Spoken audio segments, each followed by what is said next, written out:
Hey, everybody. I'm sitting here with Kendall Gay. He's a lacrosse coach down in Florida. How you doing today, Kendall? I'm doing good, Brig. How about you? I'm living the quarantine dream, buddy.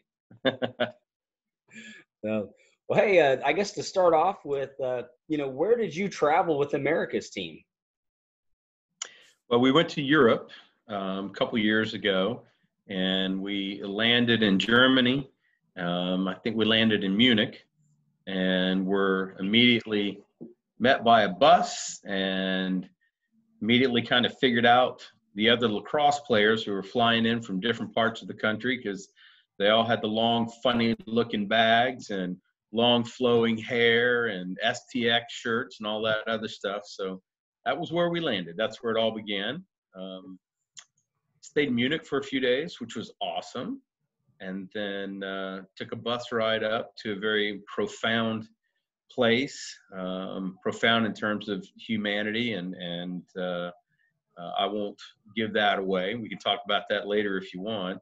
And then over to the Czech Republic for a few days, which is fantastic and beautiful, wonderful people, and then down to Austria and Slovakia.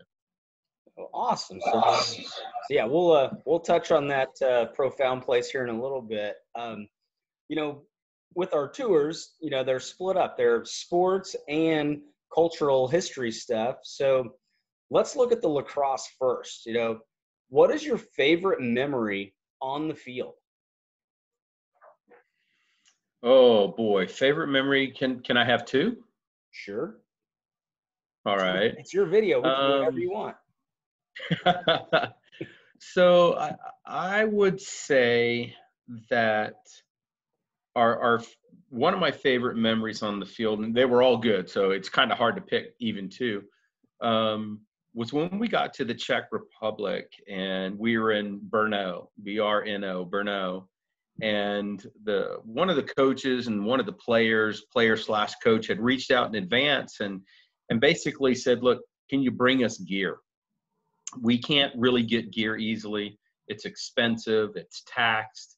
And so I got together with the other coaches from the U.S., and we kind of put our heads together, and we ended up having 3, maybe 4 gigantic duffel bags full of gear: helmets, gloves, cleats, sticks, heads, anything and everything we had that anybody would donate. And the coach from Brno was very cool. He said, look, we'll pay the luggage fee for the extra bags. And we said, okay, fine. And we got there, and they had some tents set up, and they were selling some really cool T-shirts, and you got to have one because they had the Czech Republic flag and U.S. flag, and they had some kind of mysterious soda. I don't know what it was. It tasted good. I didn't ask questions. And then they said, hey, do you have the gear? And we had the boys go back to the bus and carry out the gear. And the guys' eyes started lighting up when they saw our first kid coming out with these bags. And literally, they're huge. They're 6 or 7 feet long and about 2 feet around. They're huge and stuff. And then they saw the next kid coming out with the next bag. And then they went from elation to, oh my gosh. And then they saw the next kid coming out with the third bag. And all of these guys were just that far away from crying when they saw all that gear. And we got them all suited up. We strung up heads. We fixed gear. We strung goalie heads for them. And then somebody said, hey, let's play. That's why we're here.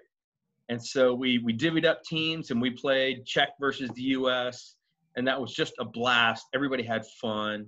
And then we said, hey, do you guys know Sticks In? And they're like, no, what do you mean? And, of course, 2 or 3 of the guys spoke English, and the other guys really didn't. But we had a good translator, and they're like, no, what is Sticks In? And I said, here's how it works. And all of our guys started throwing their sticks in, and then the Czech guys figured it out, and they threw all their sticks in. And then I think it was VT, one of the other coaches from the U.S., went over there, and he started grabbing sticks and just throwing them out. And then they kind of figured it out. And we had this great mixed-up team of American and Czech players. And the sport, man, they know how to play. So everybody knew what position they were doing and how to feed the ball and move the ball.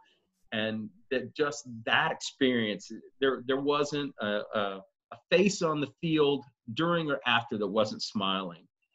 So that was number one coolest memory. And then number two was beating the pants of the Austrian national team 17-1.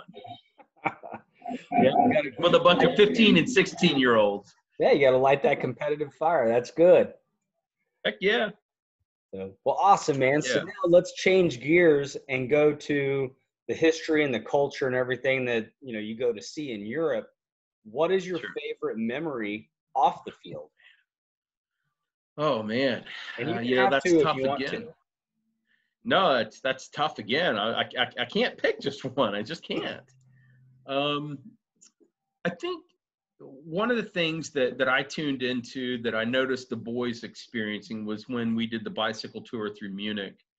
And we had just a really good tour guide, and we went to, you know, just a few places. You can't see it all. And that was just really fun and interesting for the boys to really get immersed into a different culture and to see that, oh, you know, they have cars and roads and bridges and parks and food and drinks and everything like we do. And so there's that sameness that the boys began to lose their discomfort and anxiety because everything was fine and safe and okay. And then it was really nice when some of the boys began to, you know, open up and meet some of the local people, you know, some of the girls too, and which was fine, to be expected. I think one of the things, well, I know for a fact that one of the things that really hit the guys was when we went to Dachau. And you can only talk about it so much. You can only explain it. You can only call it up on Google so many times and kind of point to it and read about it. And you kind of understand, but you don't get it until you're there. And for, you know, these kids who, let's face it, a lot of them are kind of privileged to go and see that and experience that and to understand firsthand, viscerally, what went down. I think it had a huge impact on the players. And again, you could talk to them all day long. You can point out all the websites all day long. You have to experience it. Mm-hmm. Yep. So, you know, kind of rolling into that same line of thought, you know, all of our kids, they're high school players. They want to go play at the next level. How does traveling overseas help them, you know, in college? Sure. So I'm going to think about it from a coach's perspective, and I'm going to think about it as a coach talking to college coaches.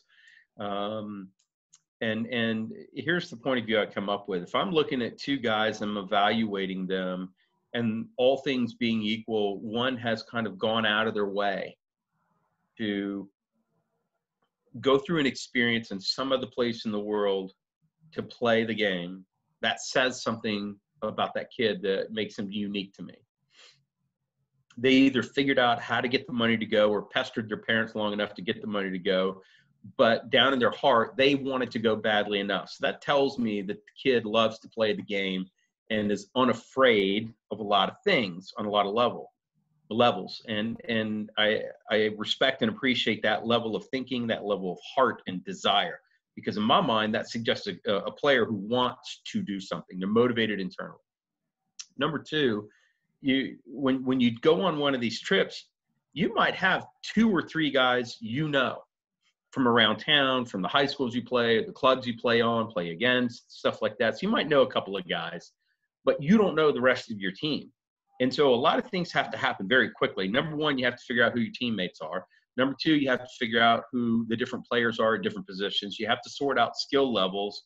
And as a coach, you know, VT and Matt and I had to kind of figure out, okay, who do we start where? What's our, you know, how do we want to start out the game? How do we want to finish the game?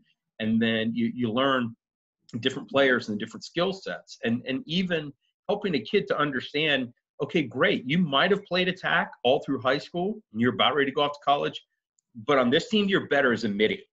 And this is where we need you to play. So that forces a kid to figure out how to be a team player or how to be a headache, right? And we didn't have any headaches. We had kids who wanted to play. So you got to figure out how to work with new guys.